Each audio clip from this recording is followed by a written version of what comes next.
Hello guys and gals, and welcome. So today we're going to be talking about something really simple, but something you should definitely know for the new patch. Now, the Necromancer and the Assassins are already well aware of this trick, but for those of you who are not native to the Necromancer and the Assassins, you may not be aware of this little trick to reroll items. Now, basically how this works is there is a recipe, two recipes. One is for weapons. It's Eld plus chipped gem plus a low quality weapon equals a normal quality weapon. Or it's L plus a chipped gem plus a low quality armor, and it becomes a normal quality armor of the same type. Now, the trick to this particular recipe is that it rerolls the item. And when it rerolls the item, it also rerolls the skills on the item as well, which allows you to essentially infinitely reroll skills on daggers and also the books for the new Warlock class. Now, the downside of these recipes is that it locks the number of sockets on the item to 3, which is bad for a lot of items in the game, but not for Necromancer heads, not for Assassin weapons, and now not for daggers or Warlock books. Because daggers and Warlock books only have a maximum number of sockets of 3 and 2 anyway, respectively.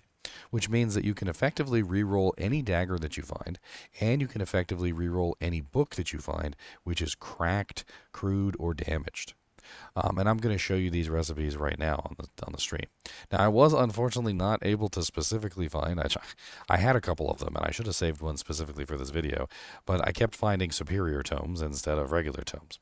But if you do find a cracked, crude, or damaged regular tome, you can also use this recipe on it. Now, I have several damaged items here. I have cracked, damaged, crude. I have a whole bunch of different stuff, and for some reason or another, I seem to be missing the Eld runes that I need. A good job prepping for the video, Ginger. But that's okay. What we can do is we can just go ahead and upgrade our Eld runes, which I would never do, by the way, because the Eld runes can be used to re-roll the books. Now, I can put any of these daggers in here. It doesn't matter what it is. Let's put this cracked dagger in here because it has +1 levitation mastery and +1 summon goatman. And we're going to put that in there with a Eld rune. So we got our Eld rune. And we're going to put that in there with 1 chipped gem. And then we're going to repair it. When it gets repaired, it's going to lose its cracked status. And it's going to re-roll all the mods. It could re-roll nothing. It could re-roll 333.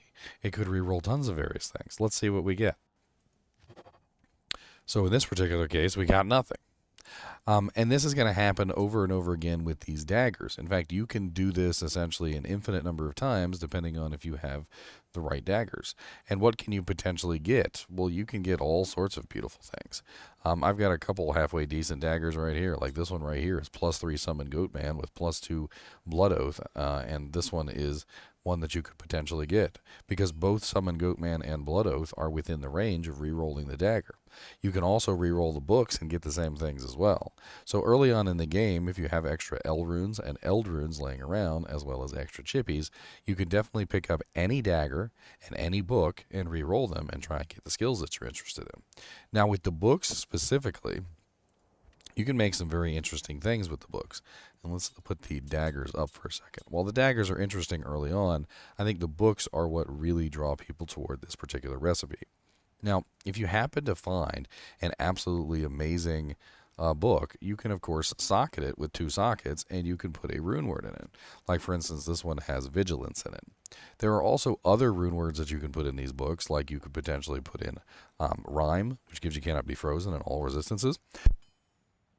But the main recipe that we're really going to be interested in, quite honestly, is the recipe that gives you access to an additional plus to skill. So let's go ahead and remove this recipe from this book really quickly. If you ever want to do that, that recipe is Hell plus a single town portal scroll, and it destroys the runes in the book. Now, in this particular case, we have a 2-socket book, but it doesn't have any skills on it. So you're going to have to imagine that we have something good that has, like, you know, +3 demon mastery on it or something of that nature. And what you're going to use is you're going to use a recipe called Splendor. Splendor is an absolutely kind of amazing recipe. And used in combination with an appropriate book can potentially give you some absolutely godlike abilities. The recipe for Splendor is Ethlum, sorry. Ethlum, and it gives you access to +1 skills, which if you have +3 to a specific skill, that's +4. So thinking of that about that for a second, you're going to be able to get +4 skills in your offhand, and then I don't even know how many plus skills you'd get in your main hand. You can do like a Mang Songs for +5, which means you can easily get +9 to a specific skill. It also has 10% faster cast, 20% faster block rate, some enhanced defense, some energy, mana, and a little bit of magic find too, 20% magic find, which isn't awful. This particular rune word is going to be particularly useful in those skill books because it's basically going to allow you to use your little Eth and your little Lum rune to make yourself a Splendor. Used in the correct book, absolutely insane.